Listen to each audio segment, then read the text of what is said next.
¿Qué tal? Sean bienvenidos a ¿Qué tal? Sean bienvenidos a un video más de biología. Mi nombre es Efraín Benítez y en esta ocasión les traigo un tema bastante interesante que se trata sobre la ansiedad post-COVID como una enfermedad o un síntoma que sucede luego del COVID en algo que conocemos actualmente como el síndrome post-COVID. Primero que nada, quiero recordarles algunos conceptos, como lo es la ansiedad, como nosotros la conocemos. Después vamos a ahondar más en este tema, pero la ansiedad se define como un estado emocional displacentero que se acompaña de cambios somáticos y psiquiátricos, que puede presentarse como una reacción adaptativa o como síntoma o síndrome que acompaña diversos padecimientos médicos y psiquiátricos. El COVID-19 es una enfermedad respiratoria infecciosa que es provocada por el virus del SARS-CoV-2, causante de la pandemia en 2020 y actualmente también en 2021. Y el síndrome post-COVID es el conjunto de signos y síntomas persistentes luego de 4 semanas de haber tenido un episodio agudo por la COVID-19.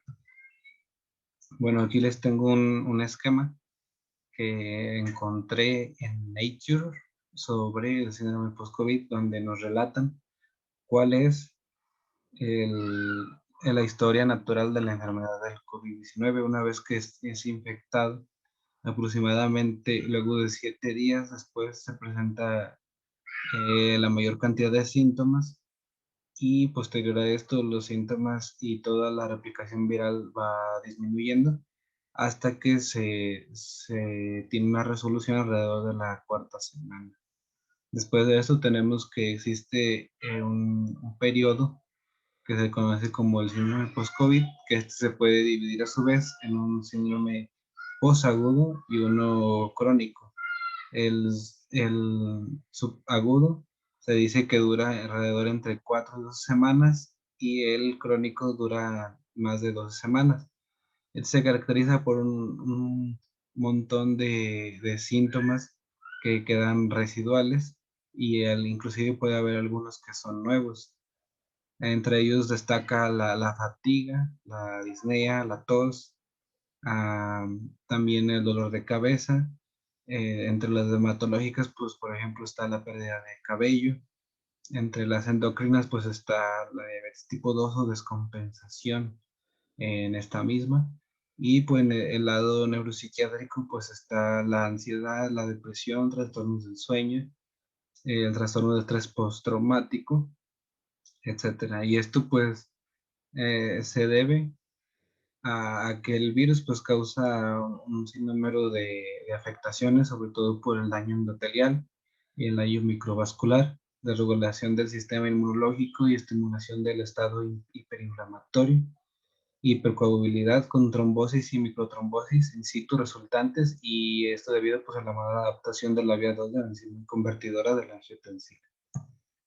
Aquí está otro esquema que nos da el artículo, por cierto va a estar disponible en la descripción, en donde nos menciona que entre algunas consideraciones, pues en personas que presentan síntomas recurrentes, eh, respiratorios o cardiovasculares deberán ser considerados para tener una valoración, por ejemplo, con rayos X o un electrocardiograma, entre otras cosas que indicaría el médico. Aquellos pacientes que presentaron algún alto riesgo de hacer un tromboembolismo, pues debe de ser considerada la tromboprofilaxis.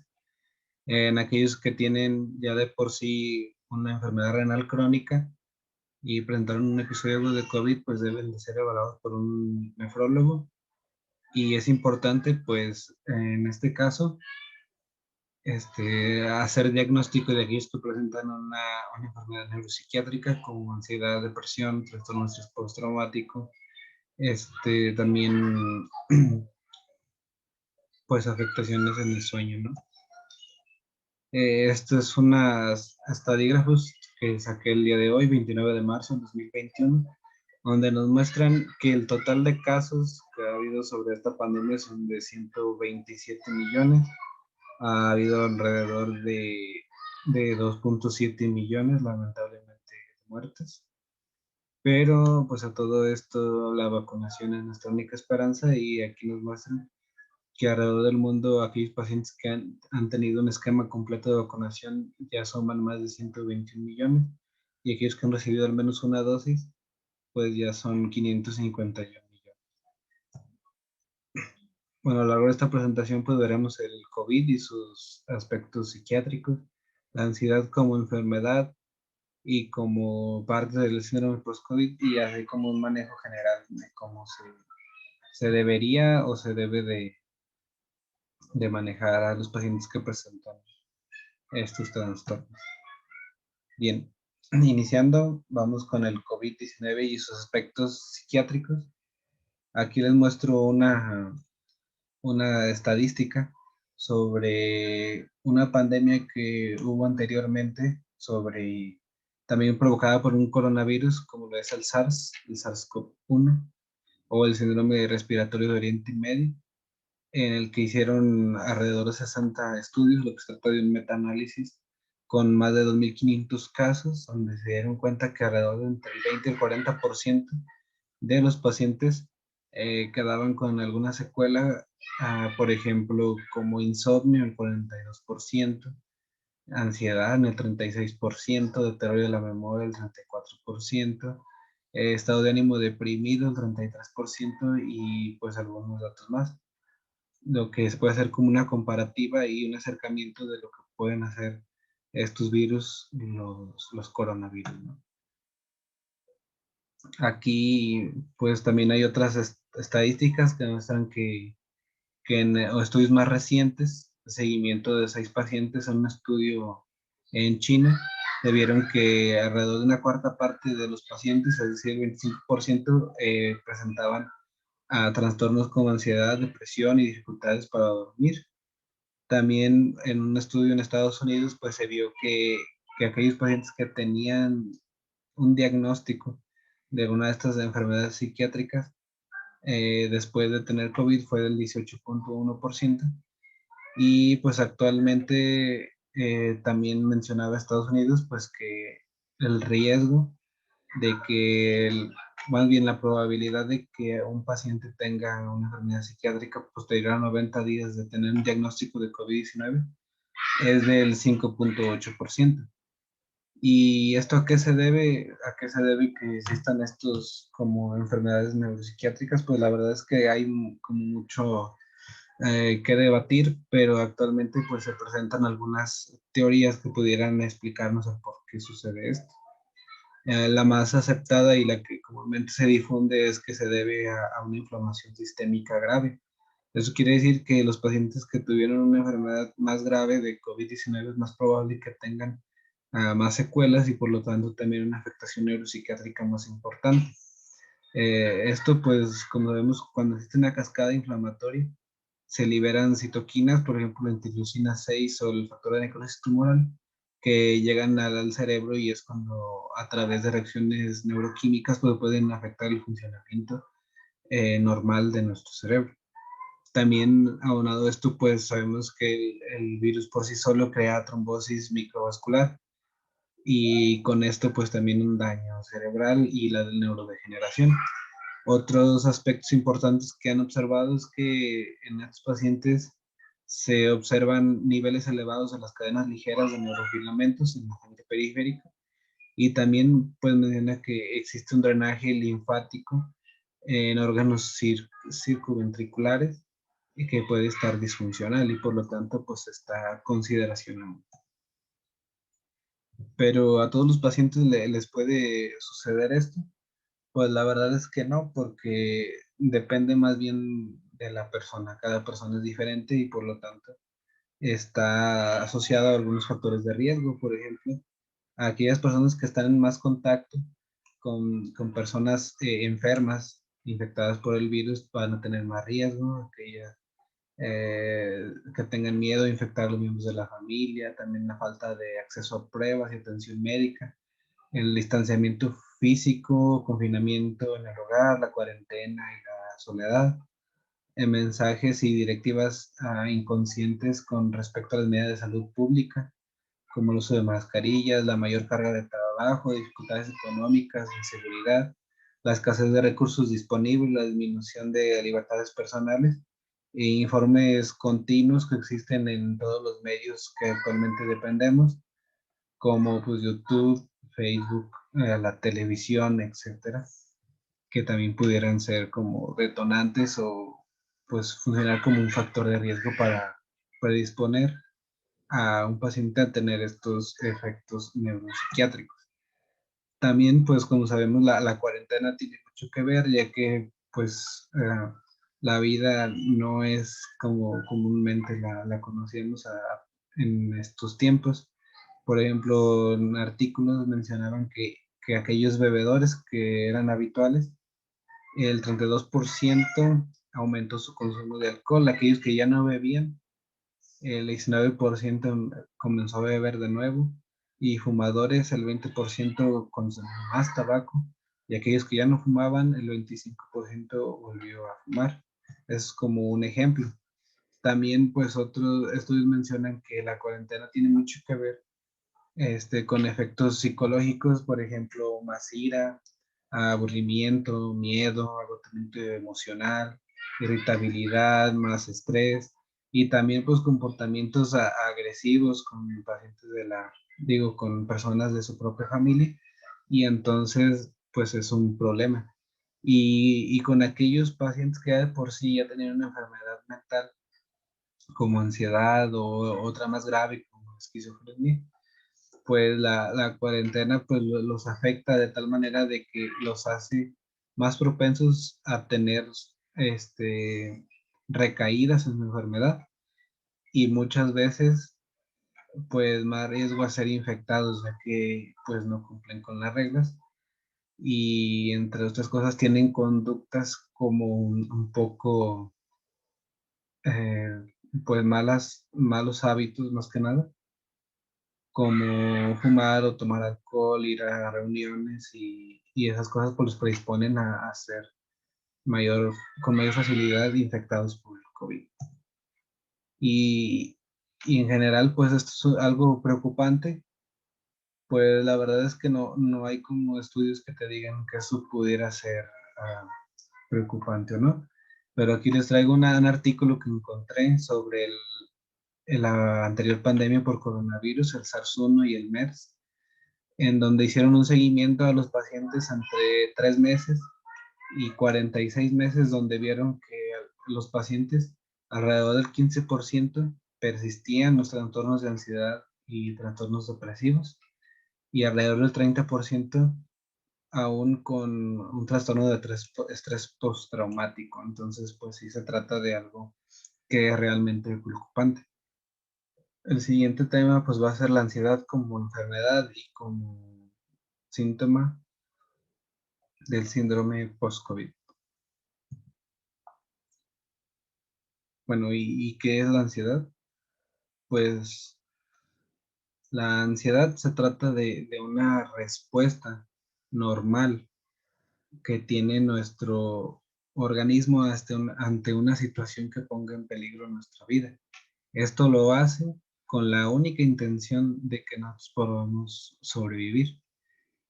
Esto se vuelve patológico hasta cierto punto cuando se presenta de una forma irracional, ya sea porque el estímulo no está ausente o porque la intensidad es excesiva con relación al estímulo inicial, y su duración es injustificadamente prolongada y la recurrencia inmotivada, generando un grado evidente de disfuncionalidad en la persona y por lo tanto no poder hacer sus actividades de forma normal.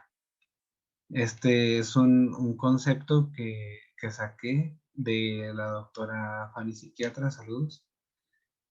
Bueno, y la ansiedad pues va a tener síntomas que son tanto somáticos como psíquicos. De los somáticos pues están los mareos, la tensión muscular, sudoración, sobre todo en las extremidades, los dedos de las manos y de los pies, hiperreflexia, presión arterial fluctuante, ya sea hipertensión o hipotensión, las palpitaciones o taquicardias, como lo conoce la gente, midriasis, las pupilas están más grandes, síncope, es decir, pérdida de conciencia, parestesias o hormigueos, lo que es en las manos, en los pies y en cualquier parte del cuerpo, temblores, molestias digestivas, por ejemplo, las personas se quejan de gastritis, puede haber diarrea, estreñimientos, así como urgencias urinarias. Y entre los síntomas psíquicos, pues se encuentran la intranquilidad, la inquietud, nerviosismo, preocupación excesiva, miedo irracional, ideas catastróficas y también lo que es la rumiación de ideas, es decir, que la persona va a estar con esta idea catastrófica una y otra y otra y otra vez, sin descanso, causándole ese temor. También deseo de huir, de escapar, miedo de perder la razón, el control de su vida, la despersonalización, que es de las maneras más terroríficas que existen, y la sensación inminente de muerte. Aquí están otros datos. La ansiedad, pues en una encuesta en línea que se hizo en China en enero y febrero del 2020, que incluyó a más de 1.200 personas, se encontró que se presentaban alrededor del 29%. Otro estudio chino del señor Wahan mencionaba que el 23% tenía ansiedad posterior al COVID. Y otro, pues en los trabajadores de China se vio que alrededor del 12 al 20% también tenía ansiedad. Existen pues varias formas de presentarse la ansiedad, a lo que se le conoce como trastornos de ansiedad. Estos pues son un grupo de padecimientos que se caracterizan por la presencia de preocupación, miedo o temor excesivo, tensión o activación que provoca un malestar notable o un deterioro clínicamente significativo en la actividad del individuo. Y entre ellos pues se encuentra el trastorno de ansiedad social, el trastorno del pánico, la ansiedad generalizada, trastorno obsesivo compulsivo, el trastorno de estrés postraumático, las fobias y también la agorafobia. Pero esto se hace con un diagnóstico con especialistas. Entonces, para, para identificar o para ver cuál es el grado de ansiedad que tiene una persona, se han aplicado algunos cuestionarios como lo es el inventario de ansiedad de Beck y la escala de Hamilton para la ansiedad, donde se ve cuál es el grado de ansiedad y ver qué tan grave es, si se trata de una ansiedad moderada, severa o grave o incapacitante. Pero pues no todo lo que parece ansiedad realmente es ansiedad. Hay veces que la ansiedad se trata de un problema meramente médico y por eso es necesario que la persona acuda a atención médica, ya que, por ejemplo, puede estar relacionado con algunas sustancias como antidepresivos, el uso de estimulantes como cocaína, anfetaminas, la cafeína, por ejemplo, y también con otras drogas de recreación como la marihuana o el alcohol. Trastornos cardíacos, el prolapso de la válvula mitral, algunas patologías pulmonares como el EPOC, causas neuroendocrinas como el hipertiroidismo, la hipoglucemia y algunos más raros como el feocromocitoma y algunas causas neurológicas como la epilepsia y algunas demencias. Entonces, ¿qué es lo mejor para tratar a la ansiedad y ver qué tipo de ansiedad tienes? Pues acudir con un profesional, primeramente un médico general, y él ya valorará si es necesario la atención médica especializada. Bien, y ahora vamos a hablar un poco sobre el manejo general que se le debe dar a la ansiedad. Primero que nada, como vimos anteriormente en el test de Beck o de Hamilton, pues nos mencionaban que la ansiedad puede ser de una forma leve, moderada, grave. Y bueno, ante síntomas leves se debe hacer una atención escalonada, es decir, que primero se debe de partir de lo más fácil a lo más difícil. Entre lo más fácil, pues se encuentra dar materiales de autoayuda a los pacientes para que encuentren una explicación a sus síntomas y si estos ya se vuelven pues persistentes o que de verdad tengan inquietudes adicionales, pues se debe de ahora sí de tener una atención especializada. Se le recomienda a los pacientes pues limitar el consumo de noticias impresas y difundidas sobre la pandemia, así como mantener una rutina pues para dormir, trabajar y vestirse, así como mantener actividades estructuradas como el ejercicio o participar en actividades placenteras y relajantes, así como mantenerse conectado con los familiares y amigos a través del teléfono o la computadora, porque COVID. Bueno, cuando tenemos síntomas moderados o graves, es necesario que un paciente acuda a una atención primaria y que éste decida si se debe ir con un especialista en la salud mental. Y de ser así, pues se recomienda que la atención psiquiátrica pues sea a través de la computadora o el teléfono, más que hacerlo personalmente por cuestiones de organización y pues sobre todo de la pandemia. Algunas de las ventajas que tenemos de esto, pues es que hay mejor acceso a los pacientes, la oportunidad de ver a casa del paciente, suelen estar más relajados y más comunicativos. Entre las ventajas, pues es que al ser una comunicación, pues que no es personal, la confianza se ve mermada.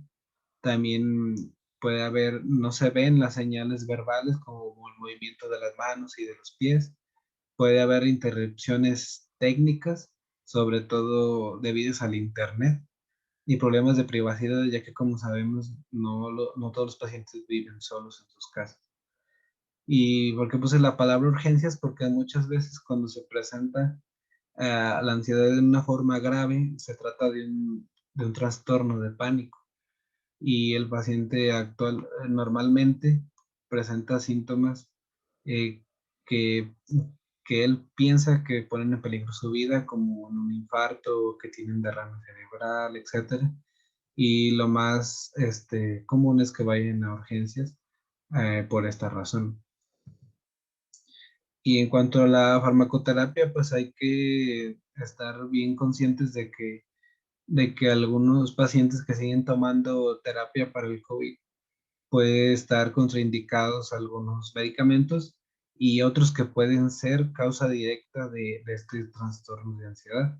Por ejemplo, la de dexametasona, que es un fármaco bastante utilizado en casos pues leves o moderados, está asociado con algunos efectos psiquiátricos como depresión, la vida emocional, euforia, insomnio, malestar general, cambios de personalidad e incluso psicosis. Pero también hay otros psicofármacos que son, pueden ser administrados de forma segura. Por ejemplo, el encitalopram, algunos antipsicóticos como la olanzapina, unas benzodiazepinas como el lorazepam y el valproato de sodio, ya que estos no tienen efecto con algunos antivirales como el interferón B, el lopinavir, el ritornavir o la ribavirina.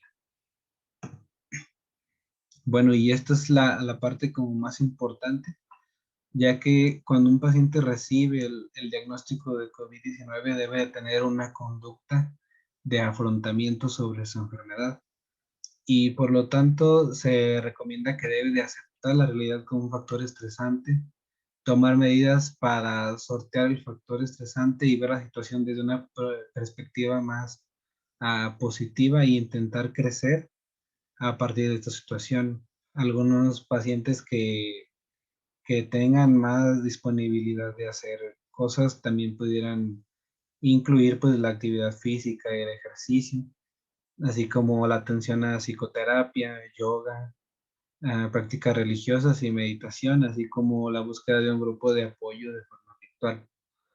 Y en este caso pues les pongo una imagen que es del SOCIMEC Perú, saludos, en donde nos ponen las recomendaciones para afrontar la ansiedad al tener un diagnóstico de COVID-19. Como número uno, nos mencionan aceptar lo que sientes y permitirte sentirlo, limitar o reprimir los sentimientos que pueden ser perjudicial a largo plazo, 2, expresa lo que sientes con las personas de tu confianza. 3, procura hacer prácticas de meditación o alguna actividad que te ayude a relajarte. 4, no te sobrecargues de información respecto a todo lo malo que podría pasar. Centra tus energías en lo que genera bienestar durante esta etapa y en recuperarte. Y 5, procura practicar meditación o alguna actividad que te ayude a relajar. Así que yo pienso que eso es lo importante de todo esto, saber que es una enfermedad que ha causado bastantes molestias en nuestros días, pero que tenemos que ser fuertes y verlo de una manera más positiva. Y si esto no puede ser completamente para ti, pues lo más seguro es que debes de buscar ayuda. Recuerda, está bien no estar bien. Y bueno, eso sería todo.